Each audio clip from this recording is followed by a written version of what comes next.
once we get that right, which is for me the most important thing, that they have, first of all, respect. The second one is commitment. The third one, passion. Those three ingredients are non-negotiable.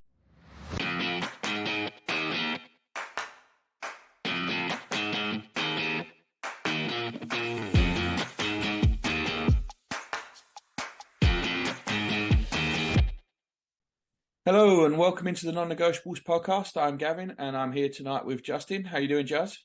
Doing all right, Gav. How are you? Good, mate. Good. Pascal can't be here tonight, unfortunately. He's flown over to England to confront Howard Webb and PGMOL and try and sort this mess out. And quite frankly, I think he needs to do it because someone needs to sort this out. Yep. So it was a mess of a weekend. Let's be fair. It was a mess all over the place. It wasn't just us. The hilarious Spurs-Chelsea game last night, which we'll probably talk a little bit about in the second half because it was the funniest thing that I've ever seen. That occurred. But it was just a shambles, our game, really. And it's a shame that it ended like that. So before we get onto the VAR, let's just talk about a couple of other little things. So first of all, I think when we started, we felt that you weren't here last week, obviously, but when I was speaking to Elliot when he was guest hosting, we both felt that Tomiyasu would probably start at left back. We both thought it was the wrong decision, but it was going to be the one that Mikel made, and so it went. The injury to Ødegaard caught everybody by surprise, and it would obviously have been a different team if Ødegaard was there, and I wonder where Havertz would have fit into that. I wonder if Jorginho would have started, because to me, this seemed like a team that he picked for a fight rather than a football match. Yeah, I've been one that's been really impressed with Jorginho, especially with how I felt about the initial signing.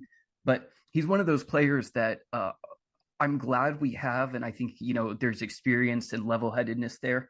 But he's just, I don't like him starting. I think we've had similar conversations about El Neni with regards to this too. It's like they're fine players, but if they start getting too many minutes, the cracks really start to show. I don't know. I've got the lineup in front of me here.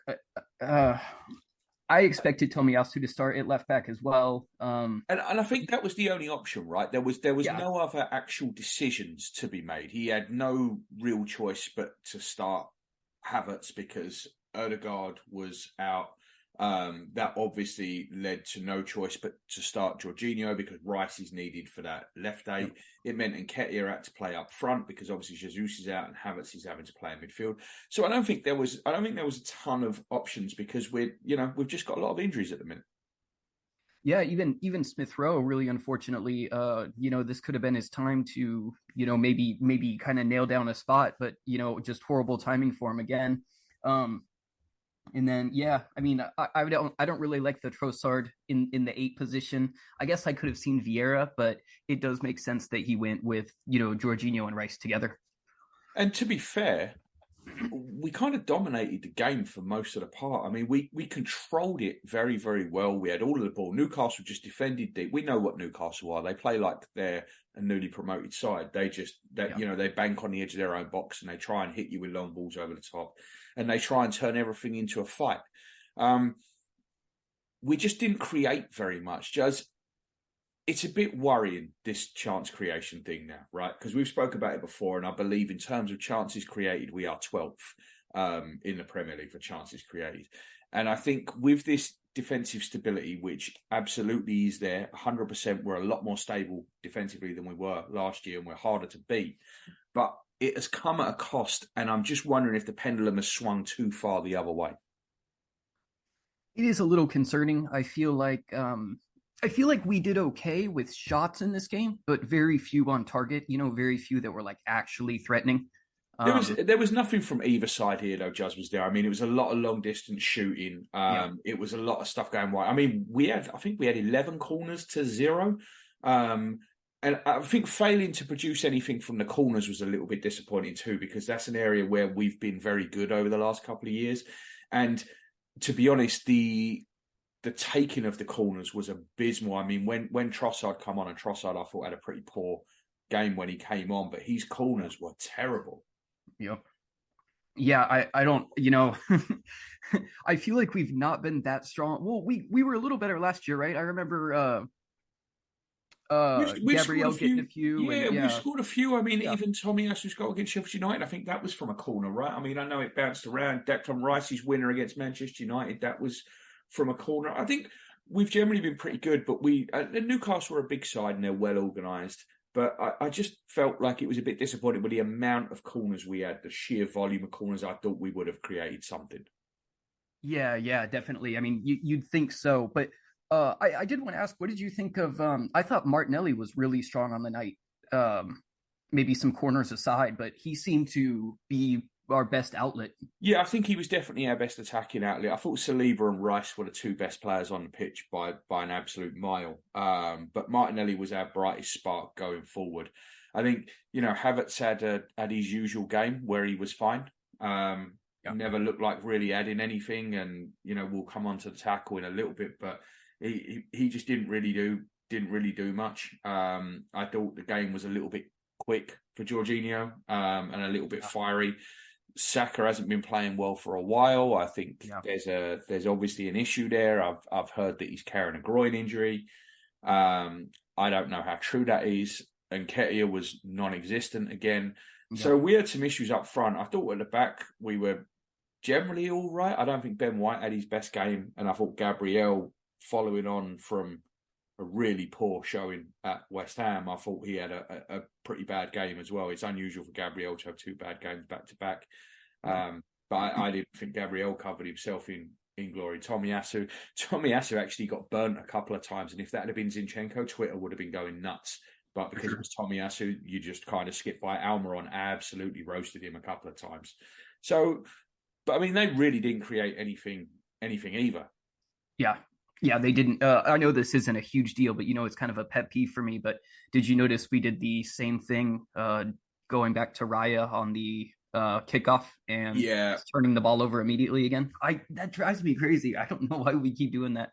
No, it just seems stupid for a team that want to control the game so much to give the ball away right at the start of the game or at the start of a half. It doesn't make any sense to me. It seems ridiculous. Raya again didn't really cover himself in glory. I don't think he did a ton wrong until the goal, but there is an issue with these crosses. Yeah, he's flapping a lot, isn't he? He is. He's missing. He just seems to be very. He seems to be very.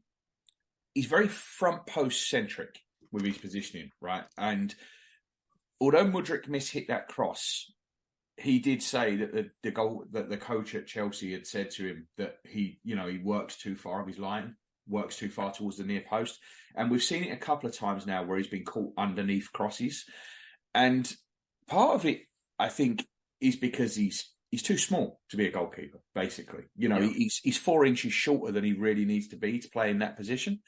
I think that's an issue, but I don't know. Other than that, I mean, he was fine on the ball. There wasn't any of the nervousness that I'd really spotted in previous games. Yeah. I think he's he needs to have like a good game soon. I think he's already kind of starting to dip his head a little bit. But just from like a pure shot stopping goalkeeping perspective, I think he's kind of been a little poor, to be honest. But like you said, I mean, distribution and stuff's been fine. I just mean like shot stopping. He's let in a few things now that I'm like, should have done better there. Yeah, and the crossing thing is really weird because part of his strength, right, is how he comes and claims crosses. Like it's one of the things that everyone likes about him. But he does get caught, and I think he's going to get caught more often with this because people are going to notice it. Mm-hmm. Yeah, what do you like? What's your stance on it? Would you maybe give him a few more games? But you considering Ramsdale coming back in or anything yet? Honestly, I wouldn't give him any more games because I think the better goalkeeper's sitting on the bench. I can't be more consistent than I've been with this all the way through. But at the end of the day, he is our number one. I don't think, honestly, I think he could throw 5 into his own net tomorrow at Sevilla and he would still start on Saturday. I think Arteta has made up his mind. I do not believe this was ever a competition. I don't think there is a competition. I think Raya's his man, and he's going to go down with a ship. I just don't see that changing. Yeah, I've got to agree. And I feel like Arteta, he's done this before. He's very slow to, like if it's his guy, he backs him. You know what I mean? No matter what. We saw it with Willian. So he played for probably 4 months too long. We're seeing it now with Raya. I mean, yeah, and Willian only come out because he got injured. The whole game that kicked off the revolution only came about because Willian couldn't play. Other than that, it would never have happened. Yeah, probably not. It's a crazy sliding doors moment, that, because Arteta would not be in the job now had that not have happened. I'm 100% certain of that. Yeah, it was really going down. That you're speaking about the Chelsea game, right? That one, yeah, where he couldn't play, so we had to bring Smith Rowe in, and it just kick-started the entire side. And, and that was basically the end of Willian, right? Like we hardly saw him again after that. But it took that to do it. He wasn't going to pick Smith Rowe ahead of him otherwise. No, yeah, and I mean it took him half the season. That's crazy. So I'm curious. I mean, I guess you kind of already said it, but I was a little curious at who might start in goal tomorrow. But I think you're 100% right. I think it's going to be Raya. So. Oh yeah, 100% it will be Raya. There's no chance that it will be Ramsdale. It's 100% going to be Raya. Yeah. So yeah, I don't think the performance was that bad. The result it's a bit unfortunate, but at the end of the day, if you keep creating nothing and you're living on these margins, you are going to get caught. We've said it before, and now we've been caught. We just didn't create enough to deserve to win that game. But the reffing is just getting worse and worse. VAR is shocking. So I figured what we'd do, Juz, everyone's already looked at this to death. So I figure what we'd do is let's look at it and let's go through what we think the VAR conversation was for the actual incidents, right? So let's start with the Havertz tackle. I will be VAR Soul 1. You can be VAR Soul 2. All right? So here we go. So get ready to key it up. We're going over to the screen now. And we're looking at this challenge from Kai Havertz. So VAR Soul 2, this is what I am seeing. He's out of control, but he hasn't made contact with the right boot. He's actually made contact with the left boot as he slid on through. It's reckless, but it's not violent conduct. What do you see here, VAR Soul 2? I don't know. He's completely off the ground. I mean, he's really lucky he only caught him with the trailing leg. I don't want to be biased here, but I mean, I think it could really go either way. Well, I think I'm recommending a yellow for this one, VAR Soul 2, because he hasn't caught him high, he's caught him along the floor. And I think we just don't send people off for stuff like that. I've got no problem if they want to start doing it, but we don't send people off for stuff like that. It's why Udogie didn't get sent off last night, because we don't send people off just for being out of control, even if we should. Where are you at with that? Yeah, I think you're right. And, honestly, we've screwed Arsenal enough. We can throw them a bone here, I think. Okay, perfect. So, referee, we are recommending a yellow card. So that's the first incident, right? That's the Havertz one. So now let's go on to the Bruno Guimaraes elbow in the back of Jorginho's head. VAR Soul 2. Are you ready? Yes, I'm ready. Okay, so VAR Soul 2. This is what I'm seeing here. Jorginho plays the ball. Guimaraes has ran 50 feet to elbow him in the back of the head. Now, he's caught him between the forearm and the elbow, right into the back of the head. What are you seeing here, VAR Soul 2? I mean, surely that's not intentional, right? I mean, Bruno's a good lad. I'm sure he just caught him by accident. Well, what I'm thinking, VAR Soul 2, is we're out in Saudi Arabia next week and we're getting £1,800 each to referee a game, and we're going to be paid by the Newcastle owners. Are we clear on that, VAR Soul 2?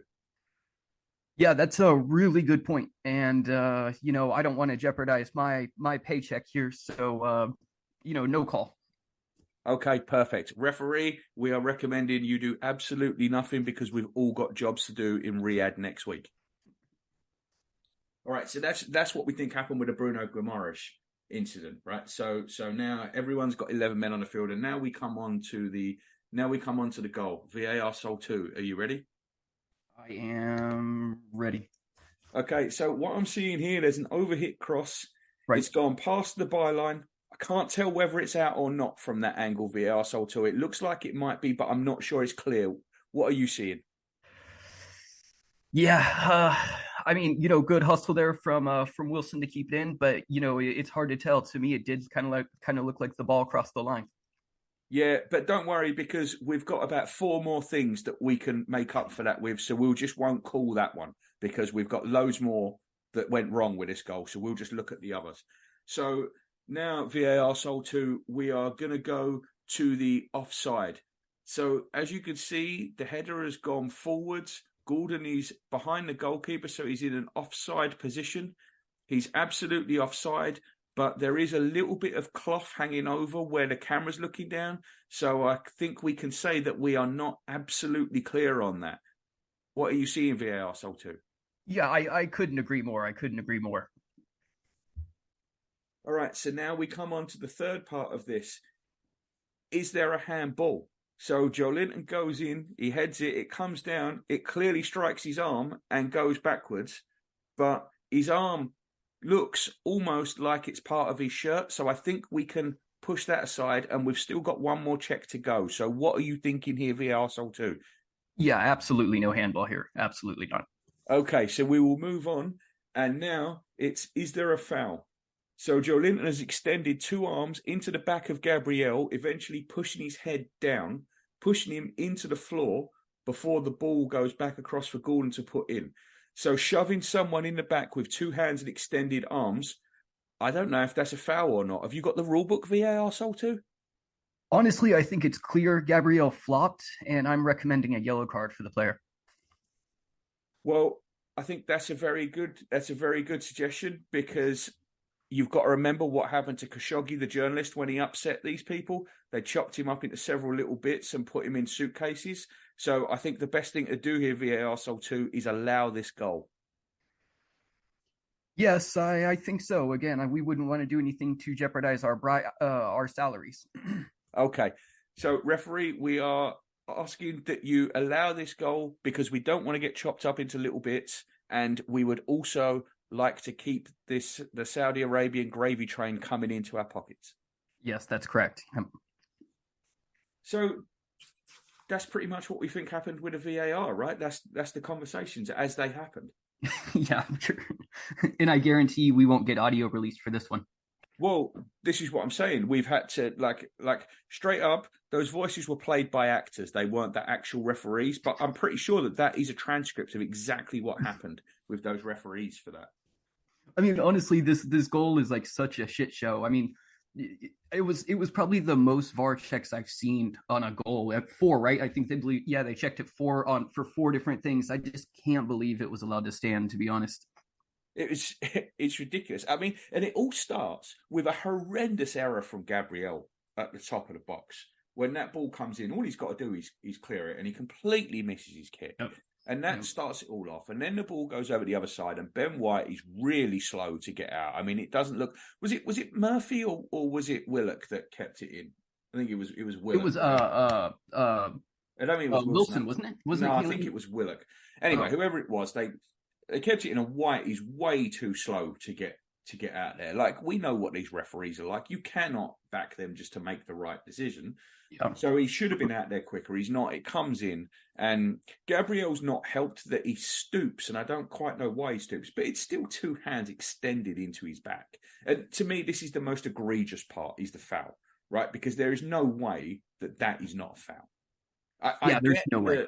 I get that you can say we haven't got a clear view of the ball across the line because, I mean, at the end of the day, it's a multi-billion-pound league played in stadiums that cost hundreds of millions. Why would you have, and there's 27 Sky Sports cameras there. Why would you have a camera that looks down the line? I mean, it looks out to me. I mean, you can definitely see half an inch of grass. Yeah, it does look out, but I understand that maybe you don't have the completely correct angle. But the foul, I don't know how they can sit there, take as long as they did looking at it and not give that as a foul is ridiculous. Yeah, I agree. The possible offside doesn't bother me that much. I mean, it No, was I think that's another one that's really, really tight. I mean, I think he yeah, probably was offside, but I think it was really, really tight. And at the end of the day, I'm not going to bitch about these calls that are tight. I mean, there are so many of these calls that are almost dead level. Do you know what I mean? Like, I think what VAR has done has really brought into the spotlight how close a lot of these calls are, right? mm-hmm. Like a lot of them are so level. Sterling's goal that got disallowed last night. Son's goal. I don't know how you can possibly rule that goal out. Like, I don't get it, because maybe he was offside, maybe he wasn't. There is no way to tell for sure. And this is where I think with VAR, I don't care if you semi-automate that. I don't care what you do. That is too close to be able to call if it's offside or not. I don't know why we can't just go back to the benefit of doubt being given to the attacker. It seemed the most sensible way to do it. I agree. I just think there's so many of these calls that could go either way that it absolutely makes VAR pointless. Yeah, absolutely pointless. Like, there is no way that VAR can get all these calls right, because I think in some situations there is no right call. So what are we doing, wasting all this time, causing all this controversy, when we can't even get them right after 5 minutes worth of checks? Yeah, and I mean that's the crazy thing, right? I mean, I know this is basically the point you're making, but it's like, I mean, it'd be one thing if the on-field officials or whatever, missed a call. I get it. We're talking about how tight these margins are, but like, VAR should be able, they should be getting it more than 75% of these calls right after looking, after VAR, and they're just not. I mean, where they're issuing apologies every week now. Yeah, and the apologies help nobody. Nope. It the actually just makes me more absolutely upset. nobody. And this is the thing, right? Arteta coming out afterwards. We say this all the time. Like, we have this discussion every week about VAR and about the referees. And I always prefer to have these conversations after we win, right? When we win and they make these ridiculous mistakes, it is a lot easier to come out and say, this is a problem, this is a problem. It's a lot harder to do that when you've lost, because the reaction is exactly the reaction that Mikel Arteta is getting. It doesn't help that Mikel Arteta is extremely disliked, right? I would say Mikel Arteta is probably the most disliked manager in the country. So, and we're obviously disliked as a club. So it's not gonna, and it's really weird, because I think that Newcastle are possibly the most dislikable team in the world. Like, I think they're more dislikable than Man United. They're more dislikable than Man City. I think they might be the most dislikable club in the world.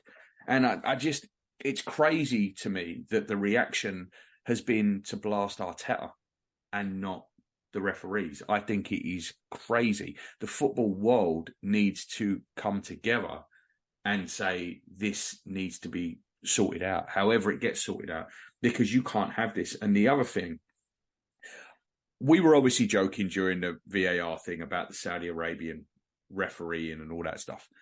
But the fact is, you cannot have the owners of two clubs in the Premier League paying referees. You cannot have it, because it doesn't matter whether corruption is there or not. It doesn't matter if corruption exists or not. The fact that the owners of two clubs are openly paying referees is a problem. And I don't see how it is not a conflict of interest. Yeah, no, I don't either. And, it's like you said, even if it's not actual corruption, I don't think it matters. What? I don't think it matters. I really don't think it matters. Just the connection alone, I think, is super suspicious, and it opens them up to call outs. We have every right to like ask the question, what is up with this? And I don't know. And what blows my mind even more is that the Saudi league wants these shitty refs to ref their league. Surely, like, they could get. Yeah, well, that also raises some more questions, right? Like, if you can have anyone in the world, why are you going for these guys? Right. That's exactly it. And you've got these two countries that own these clubs that are also paying these referees. Let's just say they're not the most. You wouldn't put them high on the integrity stakes, right? Mm-hmm. Because as much as I was joking, Saudi Arabia did chop a journalist into little pieces and put him into carrier bags because they didn't like what he said. If they will do that, you think they won't intimidate a ref, Right? or pay a Yep. ref, or bribe a ref? Like they've just bought a World Cup. Yep. The UAE, like all their record on everything is not exactly sparkling. You think they wouldn't pay referees? Like, and again, it doesn't matter if they are or not. It just doesn't matter. The fact that the perception is there because these referees are taking money from the owners of these clubs, it's something that the Premier League it should never have been allowed to happen. Obviously, the country should never have been allowed to buy the clubs. But once they are, these PGMOL refs, they should not be allowed to moonlight in countries that own these clubs. Yeah, no, I couldn't agree more. I think it's really shocking, and I mean, I guess I'm not like shocked, but it is really crazy how much like the Premier League, the FA is like kind of letting these countries walk all over them. You know what I mean? We have Manchester City with 115 offenses, and nothing's been done.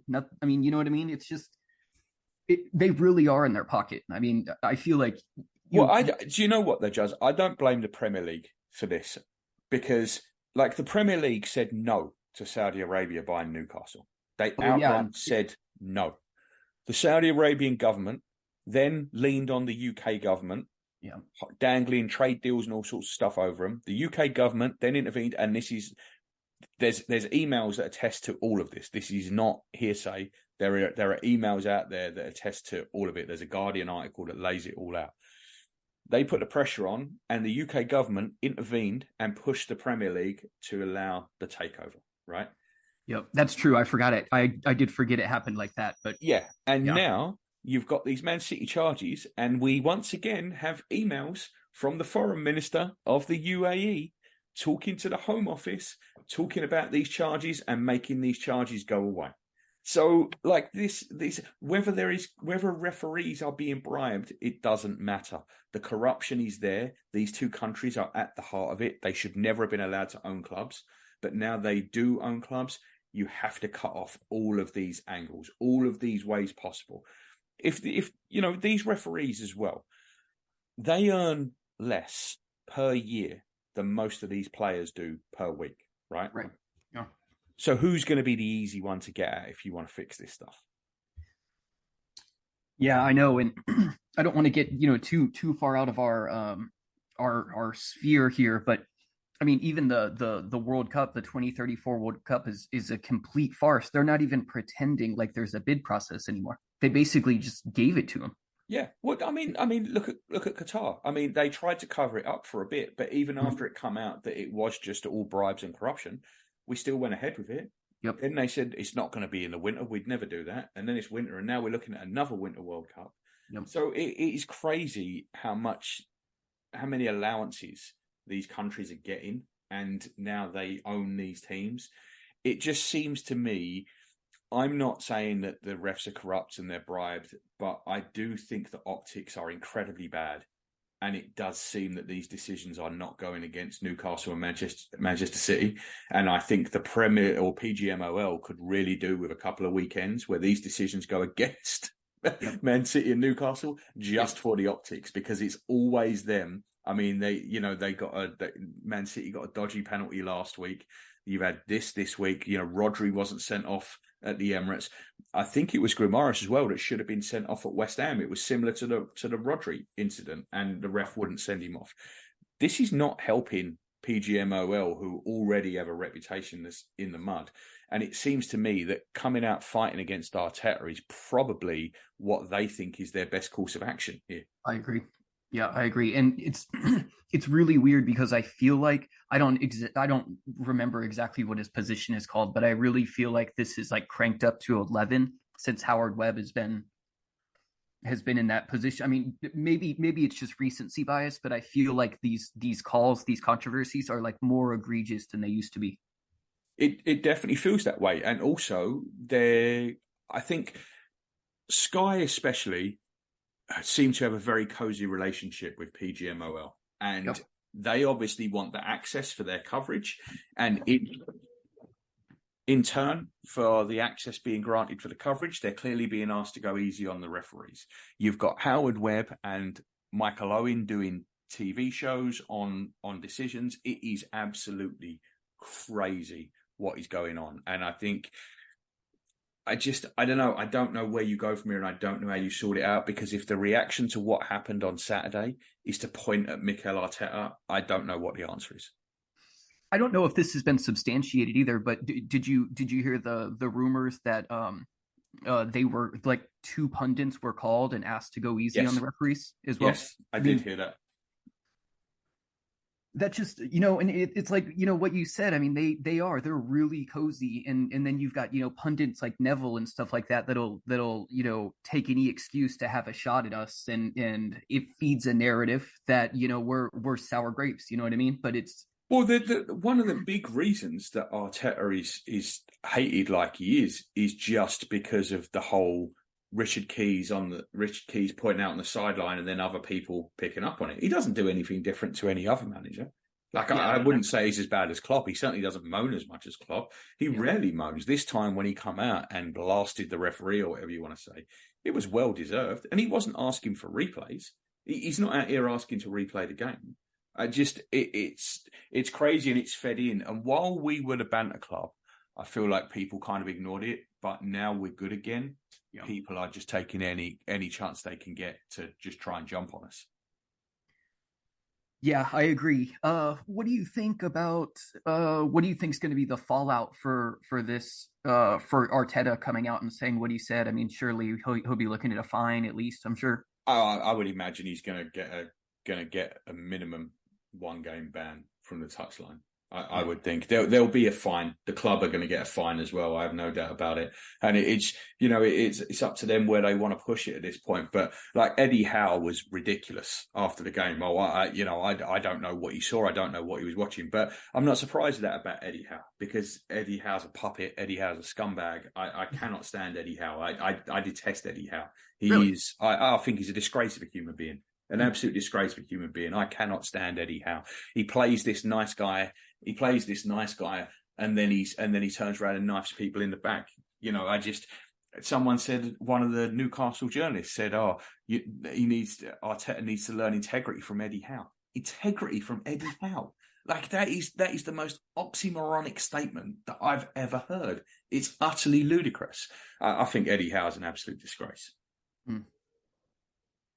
Well, I got to be honest. I really liked what Mikel came out and said. I mean, I feel like he kind of said what we're all thinking, and I think he had to say it. I think it had to be said. And he did. He wasn't like. I mean, he was mad, but he wasn't like out of control, screaming or anything like that. It seemed very measured, and maybe it does something. I mean, I doubt it, but Well, what won't do anything? Just ignoring it and moving on. Like that's the point. If everyone wants it to carry on like this, then fine. Tell everyone to shut up and get on with it and respect the referee. If you want it to change and you want something actually done about the situation, this is what's going to happen. But it's going to take multiple clubs doing it at the same time. What we can't have is Arteta doing this and then everyone coming out and jumping on his back, and then Postecoglou taking the shots at him that he did yesterday, after, by the way, getting a yellow card for complaining to the ref during the game, and then coming out and said he was raised not to question the ref's decisions. Must have forgot about that when he was getting the yellow card. I mean, that press conference, that was pre-planned. I'm not saying he knew his team were going to go out there and play like thugs, but having done that in a game, by the way, where they actually got the rub of the green with the VAR decisions, it didn't. None of them went against him. They all either went for him or exactly how they should have done. So, to come out after and it was a clear jibe at Arteta what he did, and then everyone's jumping on it and praising him for it. It's like the man was booked an hour before for complaining about the refereeing decisions. It's nuts, and this is exactly why it's allowed to carry on, and these mistakes are allowed to continue happening, because everyone just wants to jump on the other clubs. Because let's be fair, people do not want 100% right decisions. They want decisions to go their way. Right. And that is the difference here. Yeah, I agree. And, it's kind of funny. I mean, of course, that the comments by Ange were ironic, but I think what Spurs are kind of the darlings this year. I feel like a little bit. They're already. They always are. I don't know what it is. They're always media darlings. I don't know what it is. They were under. If you believe the media under Pochettino, I think they won 9 titles and 3 Champions Leagues.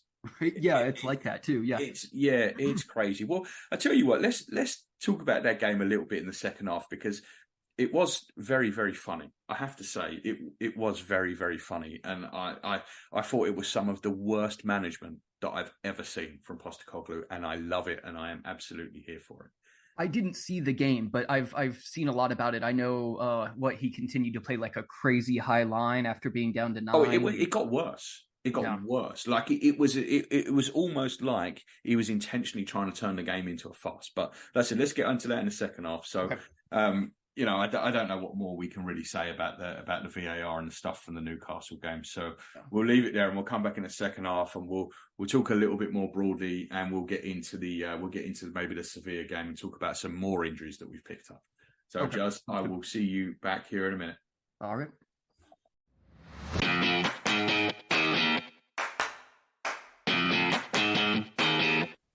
Hey guys, just a couple of quick halftime messages for you. Firstly, we'd really appreciate it if you could leave us a 5-star review on your favorite podcast app. It really helps us reach a wider audience, particularly on Apple Podcasts. Secondly, we're on all the social media platforms as the NN Pod. We're really trying to build a strong Gooner community. So next time you're on Twitter, Facebook, or Instagram, look us up, give us a like or a follow, send us a message, interact with other listeners, or just have a look around.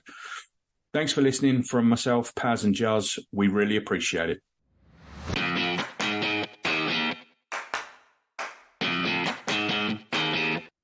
Welcome back into the Non-Negotiables podcast. This is part 2. Juz, we were chatting a little bit about the Chelsea-Tottenham game or Tottenham-Chelsea game, I should say, at the end of the first half. And I just wanted there was just a few things that made me absolutely crack up in it. First of all, I mean, to say that Postecoglou was very gracious is crazy when you consider that there is no doubt Romero should have been sent off way before he was. Absolutely no question about it. The Udogie one in the first half, I mean, it's bad. I don't know. Like I said, when we were doing the VAR soul recordings, we just don't send people off for that. Right. And I've got no problem if you want to start sending people off for that, but we don't send people off for that. If they don't make contact, we do not send them off. And it is crazy to me that they're looking at this and he's coming out of it with any credit whatsoever. Right. You know, it's funny. You said something in the first half that I think this is going to become more and more obvious as the season runs on. But for as like hated as Arteta is, everybody just seems to like love Ange. And I think he's going to get a lot of like benefit of the doubt in these kinds of... This won't last, right? I'm telling you now, this won't last. But I tell you what it is. He's a novelty. He's an Australian with an Aussie accent who says mate a lot in the press conferences, right? Yeah. And that is what it is. It's nothing else. It's that. They've been incredibly lucky so far. They've played all of the bottom teams, and they're not as good as their results have been. And I think now you're gonna, once their fixtures start to turn, I think they've got a few more easy games coming up in a row actually. But I think once their fixtures start to turn, they're gonna drop down. They're gonna start dropping points, and the flavour of the month thing will wear off because that novelty will wear off. But it's funny because when you compare it to the grief that Bob Bradley got for an American accent, and then you look how loved Ange is for having an Aussie accent, it is bizarre. Yeah, I'm really surprised. I mean, I got to be honest. Up until yesterday, I've even kind of liked him. I thought he's been a nice personality when you hear him talk, and I like his I'm gonna play my way no matter who the opponent is, which obviously hurt him over the weekend, or Monday or Tuesday. No, Monday. Yeah, sorry. But I mean, I do find it just a little amusing. I think you are right, though. I think if they get a few bad results, I think it's He'll stop. I mean, he's a very charismatic guy. I think you have to say that. He talks well in the press conferences. He's very charismatic, and he's very welcoming. I think Arteta can seem sad. Like, Arteta is also very good in press conferences, but Arteta can be cold. He can be standoffish, and he always feels like he's hiding something because he usually is. You know what I mean? Like, that's just his way. I think Ange feels like your fat uncle that gives everyone a hug and free sausages when they come to his house, and that's kind of what it is. But that will wear off. But the way him getting credit for how Tottenham played after them 2 sending offs, I'm stunned, because Chelsea could have had 12, but Chelsea are really, really bad, like super bad. The fact that they didn't get the best part of double figures amazes me. Yeah. I mean, it looked like a crazy game. I'm only like 31 minutes into the highlights. There's already been like 3 disallowed goals, and it's crazy. Yeah, it was nuts. And you can have no.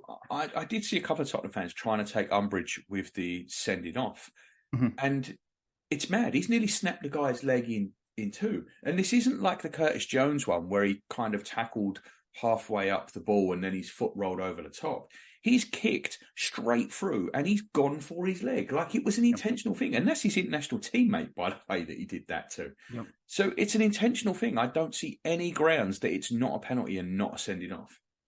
And like kind of what we were talking about earlier too, Xhaka really didn't get that many red cards, and he had the reputation that he did. You have Romero picking up several a season, and I still feel like, he's not trash talked as much as Xhaka was either, like by pundits and whatnot. No, not even close. And Romero's not even good. He's just a thug. Mm-hmm. Like that's all it is. He's just a thug. And it's I don't know. I don't get it. But like you said before, they are the media darlings. But if Nico Jackson scores 3 against you, I don't care if you've got 4 men on the pitch. If Nico Jackson scores 3 against you, you are not a very good team. Yeah. I couldn't agree more. I mean, it's hilarious watching him. He's had, like I said, I'm only like 36 minutes in, but like the amount of times he's just I don't know, or just hit somebody, or I don't know that I've ever seen a player score a hat-trick in a game before and come out of it looking like a joke. Like, I think this has got to be the first time a player has ever scored a hat-trick and had a worse reputation coming out than when he went in. Yeah, it's pretty bad. Yeah. But if he could finish, he probably would have had 6 this game. Oh, easily. Yep. The line that they were keeping, it wasn't even that they were keeping a high line. They were literally just all standing on the centre circle and letting Chelsea play through them. I've never seen anything like it. You can keep a high line, but you can't keep a high line and then put no pressure on the person on the ball, because he could just pick out whoever he wants. It's crazy. Mudryk is terrible. We've obviously dodged a massive bullet there because he's awful. He came on and stunk the place out as usual. Sterling's decision making was bad on a few occasions, but he's got Nico Jackson to pass it to. So what do you expect is going to happen? So it was I don't want to go too much more into that game, but it was a mad game. It was a fun watch because I don't support either of the teams involved. If you did, I can't imagine either of those fans. I know it's going to turn into a woe is me tale for Spurs, but Spurs fans cannot have watched that and been particularly impressed, because there's going to be times in the season for every team where you're under the cosh. There's going to be times when things don't go your way. And what yesterday said to me about this Tottenham team is when things don't go their way, they are in big trouble. Yeah, I couldn't agree more. Who was the second red? I know it was Romero. Do you know what? Udogie got 2 yellows. That's right. And it was, it was blatant. There was no arguments about it. So it's one of them things. They're all praising Postecoglou for not complaining in the press conference, but there was really, what's he going to complain about? Yeah. Oh God, you got the decisions right. Like you can't complain about that. It's not like they were hard done by. It is what it is. So anyway, we'll move on from that, and let's look at the Sevilla game a little bit, just so. Home to Sevilla, I think it's massive now to get a win here after the West Ham game and after this Newcastle game. I think we have to win. It's obviously a big game in its own right, because if we win this, we take huge control of this Champions League group. I mean, we're almost through at that point if we win this game. Another injury, we're hearing that Eddie isn't training today, so it looks like Eddie might miss as well. at this point, I don't see any option that he's going to have other than to play Trossard through the middle. I think with the injuries we've got in midfield, if considering if we think Ødegaard isn't back, and it doesn't seem like he's going to be. Yeah, I can only really see two options, and I'm with you. I'm leaning more towards Trossard, or maybe bringing Vieira in and moving Havertz up top. But I think it'll probably be Trossard. The only thing is, he started the season, I think, pretty good, but I feel like his last few appearances have been a little rough. So I'm a little nervous about it. Oh, I think he's massively out of form. I think he had an excellent pre-season, but in season, I mean, he's had to be taken off at half time because he's been so bad. I don't know. I don't think he's not in good form at all. Now, we know he's a good player, so he can refine that for sure. And we're a much better team than Sevilla, and it's at home, so I expect that we should win. So maybe this is a game to get himself back on track. But if Eddie misses, I agree with you. I think it's going to end up being Trossard up top. I would actually play Havertz and bring Vieira in. Is what I would do. But I don't think that's what Arteta's going to do. I think he's going to just put Trossard straight in there. You think Jorginho stays in too? Probably. Yeah, I don't see he's got much option. What else is he going to do? If Ødegaard isn't fit, and it looks like he's not, then I don't see what he's going to do. But Jorginho playing 3 games in a week is not ideal. Nope, it's definitely not. It's definitely not. Like I was saying in the first half too, I love him to come in late and close out the game. I think he's really good at that's how I feel about Trossard, and that's how I feel about Tomiyasu. Personally, I don't think those 3 are stars. I think they are. I think you can pick and choose what games you put them into when you want to pull someone out. But I do not think they are starters for this team. I think they are incredibly valuable and important substitutes and finishers. Yeah. Yeah, I mean, they all seem to do better coming in as opposed to from the start. We could see maybe El Neni, right? He's fit. I wonder if I'd almost rather see him than George. I don't think he'll start El Neni. I really don't. No, I don't. I think no. I mean, this is a must-win game. I think he's going to go with what he considers to be his full-strength team, and I don't think. I mean, how many injuries would we have to really have for El Neni to be considered that? I don't think we're close to. I don't think we're close to being there yet. The Thomas Partey news. I don't know if you've seen this, but the Mirror reporting now that it's looking like January, and you know what that means. He'll be back in January. He'll go to the African Cup of Nations. He'll come back and get injured again, and that'll be basically the whole season wasted. I don't know at this point what we do, because I don't think we can sell him in the summer.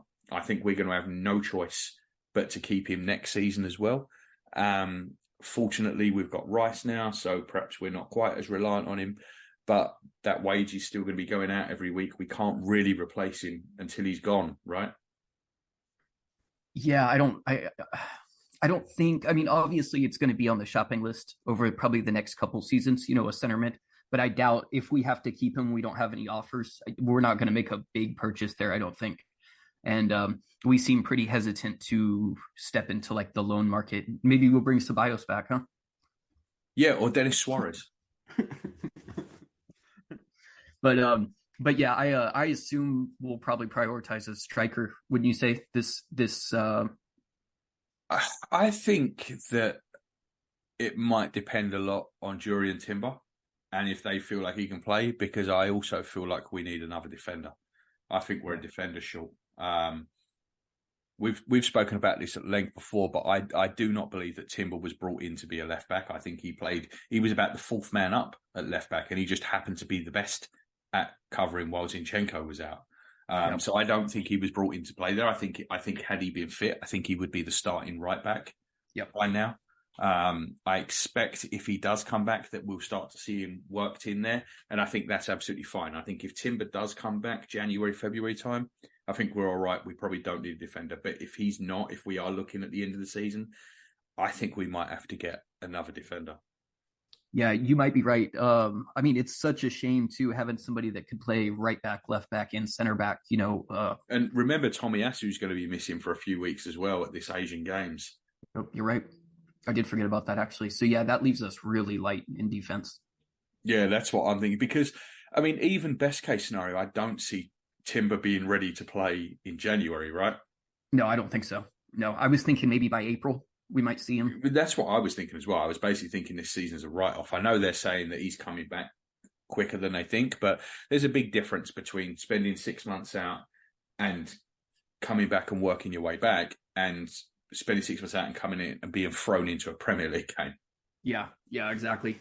So I don't know. I mean, I do think I don't think we would have put him in the squad, like added him, registered him in the squad if they didn't think he was going to be back a little earlier. But yeah. The only weird thing about that, though, Juz, is that we didn't have to do that because the registration period opens again on January 1st. So unless you're thinking he's going to play before New Year's Eve, we didn't need to register him like that. I personally just think that we weren't in a position like we were a couple of years ago where we didn't have enough players. We had too many players and we had to leave Mesut Ozil out of the squad completely because we didn't have the space. I think it's just the space was there and he is going to play and he's been put on the squad list. I wouldn't read too much into that is all I'm saying. Yeah, you're probably right. I saw that and it did make me a little more optimistic. But yeah, I can't see. I mean, he did it like right before season, right? So we're talking early August. It was the first home game, wasn't it? It was his debut. It was the Forest game. Yep, you're right. So it was the first game of the season. So yeah. So when did the season start this year? Was it August 7th, 8th, something like that? Right around there. So I mean, he's got months still. Yeah, you've got to think at the earliest. You've got to be thinking February at the very earliest. Yep. And then of course Jesus has now been called up to the Brazil squad. Did you see that? That is madness. So Jorginho, we've got Sevilla on tomorrow night, where obviously Jesus is not going to be involved. He's not in training or nothing. We've got Burnley at the weekend. There's a chance that he doesn't play against Burnley and then flies all the way to Brazil to play 2 games. Odegaard got called up too, I think, did he? I think he may have been called up, but if you look at the manager's comments, he actually said that it's a major doubt whether he actually turns up. I think if Odegaard and Jesus can't play against Burnley, there is no way we can release them for international football. I don't care how much they want to play. There is no way that we can release 2 of our best players who are both on over 200 grand a week to go and play for their national teams when they can't play for us. Yeah, I agree. I think that kind of stuff is ridiculous. I almost wish there was a rule, like if they didn't play the last game for their club team, they shouldn't be allowed to call up. I mean, it's a player safety issue as well. You know what I mean? Yeah, because they don't want to turn it down. I mean, look at Gabriel. Gabriel pulled out of one Brazil squad when his child was being born, right? And it was it Tite, the last Tito was the last manager, yeah. And they didn't pick him. They didn't pick him until that manager basically got fired, and they brought a new man in. So these players are worried about missing games for their country, and Odegaard is the Norway captain. Jesus is trying to re-establish himself as a first choice in the Brazil team because he's not. So I understand their motivations for wanting to go, but we cannot allow that to happen. Yeah, I get it too. I mean, I totally get their motivations, but yeah, I just think it's completely ridiculous, that they would even be considered, with these injuries. And you just know too, I know you already said it, but you just know Partey is going to come back and go, like it's just inevitable. 100%. And I think the Jesus was the one because you think Brazil have got so many options. Mm-hmm. You don't need to pick him. So why are you picking him? I did hear today that Richarlison might be out for a couple of months. He's had some sort of problem, apparently. I mean, I think he must have had it for the last few years if it stops him playing football to a high level, maybe since he was like 17. Mm-hmm. But whatever it is, apparently he's going to be out for a couple of months. So maybe that's why they felt the need to call up Jesus. But, like I said, they've got plenty of options in Brazil. You would think that they would want him fit and firing for next summer, not for stupid games in November. Yeah, I agree. I don't get it. But, I mean, the injury list is pretty long now. But at least... we should be able to take care of Burnley, I would think, even with the injuries that we have.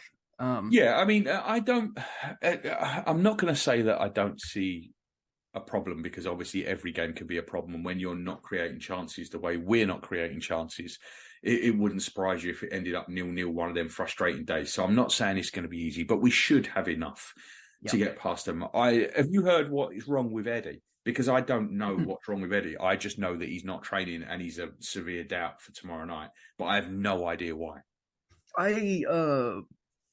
That may not be a bad thing. I think I'm not a Eddie hater or anything, but I do think he's streaky. He scored a hat trick a few games ago, but then he'll play 2-3 games and be completely anonymous. I think it's kind of smart, especially if if Havertz gets a lengthy run out, or even Trossard. I think it could be a positive thing for us right now. Well, it certainly can't hurt because as toothless as we were at the weekend, I mean, I would expect that Arteta would want to make changes. I mean, as it happens, he might not have the option to make too many changes just because the options aren't there. But I would expect him to want to make some changes. I actually think that had, like, if Ødegaard was to make it, I do think he would play Havertz up front on Wednesday just to change it and just to give us something a bit different. Yeah, was it Sevilla too? Don't they have like a couple monsters in the back line as well? Or am I mixing that up? Was it Lons? Well, Sevilla have got Ramos, haven't they? Yeah, he is back there. I'd forgotten about that. Yeah, they got Ramos because he took Gabriel Jesus out in the first leg in typical Ramos style. I don't know who his partner is actually at the back at Sevilla, but they're another team that they kind of like the dark arts. Do you know what I mean? Yeah. Like they're good at the nasty little tricks and stuff. So that game, it could get a bit tricky if we don't get an early goal, but hopefully we can get an early goal and really settle it down. Saka and Martinelli, we need them to step up now. This is the time when they've really got to bring it. Yeah, I agree, but I mean, Saka's another worry too, because I mean, if he's carrying something, we're gonna play him 90 minutes unless we absolutely can't. So that's kind of one to watch. He's not getting a rest, and he's not getting a rest when England play in November, later on in November either. He's going to play. He'll play 90 minutes He'll play 90 minutes tomorrow. He'll play 90 minutes again at the weekend, and then he's going to go and play 2 90 minutes for England. Yep, definitely. So hopefully he stays. He stays pretty fit because that list is getting pretty long. Yeah, we can't afford any more. Gabriel and Gabriel Martinelli have both been called up for Brazil as well, so they'll be going. So once again, we're going to basically have most of the squad going. So yeah, I don't know where we go really from here with the injuries, because a lot of them, it just seems like all these injuries, they're weird ones because none of them have got a timeline on them, right? Yeah. Like Partey was going to be a few weeks, and now we're looking at it could be the new year. Jesus, they're saying they won't put a timeline on it at all. Ødegaard, Arteta felt like he was fit enough to bring him on for a pointless 7-minute run out against West Ham in a dead rubber in a game that was already dead. And now he's out, and we don't know how long it's going to be. And Ketia, we don't even know what's wrong with him. It's just a weird one at the minute. Usually, you can look at these injuries and you think, oh well, another couple of games we'll have him back. But we don't know at the minute. And the Norwegian coach, I don't know if you saw his comments, but he said it's an injury that just won't go away. That doesn't sound great. No, it doesn't. No, I didn't see his comments, but yeah, that's not what you want to hear. About some. I mean, you can tell the difference. Watching these highlights again, he's so important to the way we create. And it's when his stand-in is Havertz, who again he's been fine. He's just not ever an impact player, I guess would be the way to say it. So the longer Ødegaard's out, we're gonna kind of be on some. I think we'll need some luck. Yeah, we just, without him in the team, and this was my problem at the weekend, right, with not playing Zinchenko, is that with Ødegaard out, we lose all our ball players. We just look devoid of creativity. We really need him back. I think we can maybe muddle our way through the next 2 games, but if this is something that hangs around, this could be a problem. Yeah, I agree. We just, we can't afford it. We've already dropped quite a few points already too, And that's the thing, we've already seen a point where Man City are now at the top of the league, and that's not what we wanted to see. You don't want them, a side that traditionally put it together late, you don't want to give them a head start. Yeah.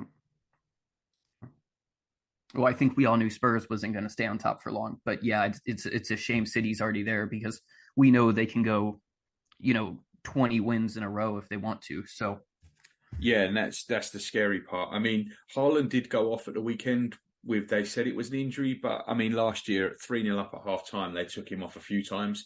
So I can't imagine it's anything that's actually troublesome. They actually played tonight. Do you know how they got on? I know Newcastle lost, which was hilarious. No, I didn't. Let's check it out. Yeah, I think the only chance to really get okay, so Haaland scored twice tonight, so he obviously wasn't that hurt. Yeah. The only way I think we're really going to luck out with City dropping many points would be like a Rodri injury. They seem to be pretty different without him.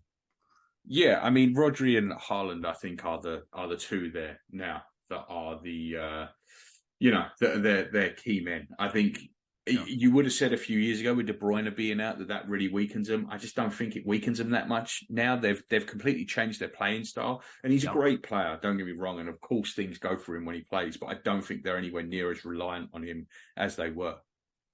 No, definitely not. And I mean, even if Haaland goes down, Alvarez is a really good player. I like him a lot.